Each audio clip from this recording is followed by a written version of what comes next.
My son had paid a lot of money for this Gucci belt, right?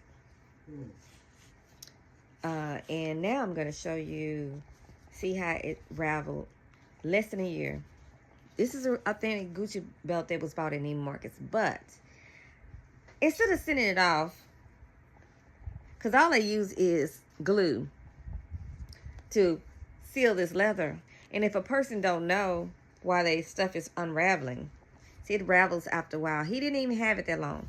So what I'm going to do is I'm going to go use my stitch glue. You can buy some stitch glue, liquid stitch glue at Walmart's or a material store, Michael's, and you can seal it. So I'm going to start from this end to redo it, and then I'm going to let it dry.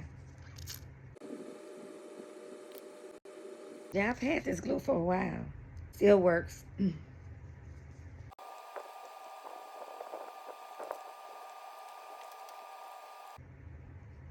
just going to pull tight and press down.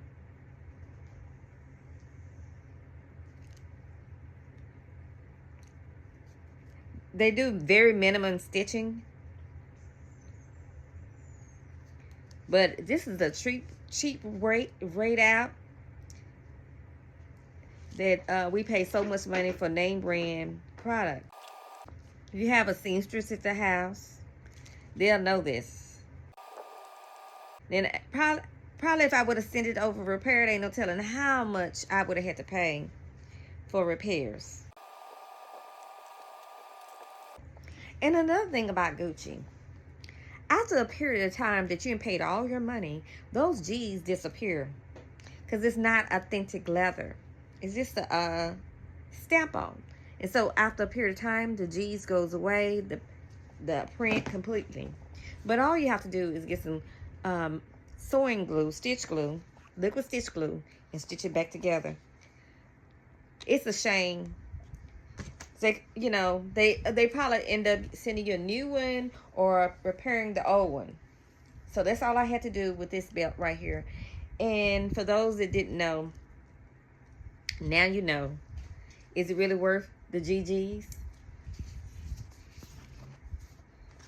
But that's the price of wanting to wear brand clothing. It's luckily that he has a mother that knows how to repair things. And so I'm going to let it dry, and he can get another wear out of his Gucci belt.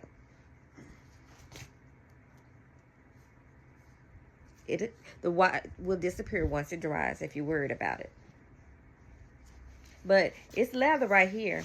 But this top thin layer is not leather. So don't be fooled by brands. They're not the only ones. Coach does it too. So even when you're buying leather, but if it has a print on it, most likely, unless it's 100% leather, that's the only reason. And those are really cost a little bit more. The belt originally ranges from $570 to $600. That was not including tax. But the resale market, even though he did not take care of it, would be merely anywhere from like $100 to $300 worth value. Even though it still fastens up, it's still interlock. It's an interlock with leather backing,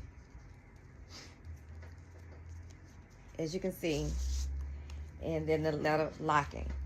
He has the casing somewhere because it came with a cloth casing, but it's somewhere in the house. So if a person has the cloth to go with it plus the belt, that's a great find. But yes, Gucci.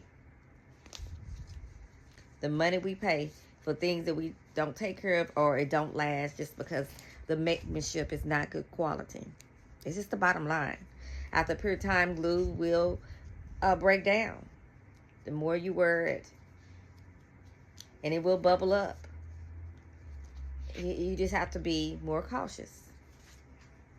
So it's not something that you will wear on a day-to-day basis, basically. It's just a show and tell. That's what I say.